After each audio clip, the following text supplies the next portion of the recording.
బస్సులు రద్దయితే బండి మీదనో ఆటోలను పోవచ్చు గాని విమానాలు నడవకుంటే వీలు కాదు ఇంకో దాని మీద పోయేతానికి. హాగో అందుకే పడరాని పాటలు పడుతుండ్రు తక్కువ కాలంలో ఎక్కువ దూరం ప్రయాణం చేసేటోళ్ళు. చూడుండ్రి ఎంత ఆగమైతున్నారో 3, 4 రోజుల ముందే టికెట్లు బుక్ చేసుకొని విమానం డిపోకి వచ్చినోళ్ళు. मेरा बेटी को प्यार चाहिए दे दो दे दो प्यार चाहिए दे दो प्यार है ओ सिस्टर सिस्टर मेरे बेटी को प्यार चाहिए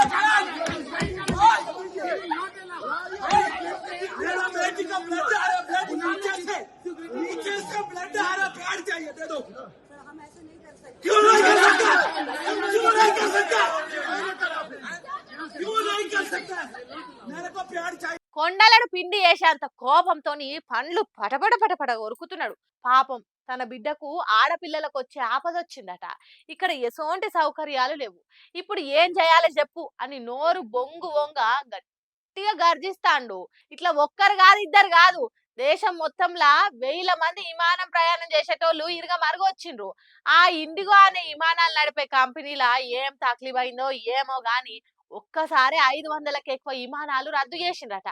అందుకే విమాన స్టేషన్లు సమ్మక్క సారక్క జాతర తీరుగైనాయి.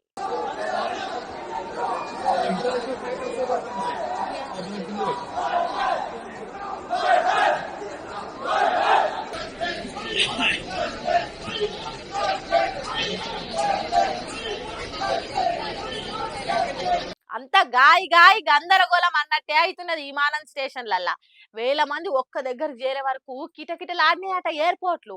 కొందరు 2, 3 రోజుల నుంచి పడిగాపులు కాస్తున్నారట. అక్కడ తిననీకే తిండి లేదు, పండుకొని జాగలేదు. ఆపదంటే ఆదుకునే మనుషులు కూడా లేరట.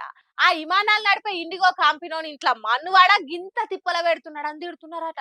ఇక మన శంషాబాద్ ఎయిర్పోర్ట్ లో మాత్రం అయ్యప్ప స్వాములు ఇడుముని నెత్తి మీద పెట్టుకొని మస్తు తిప్పల పడ్డారు.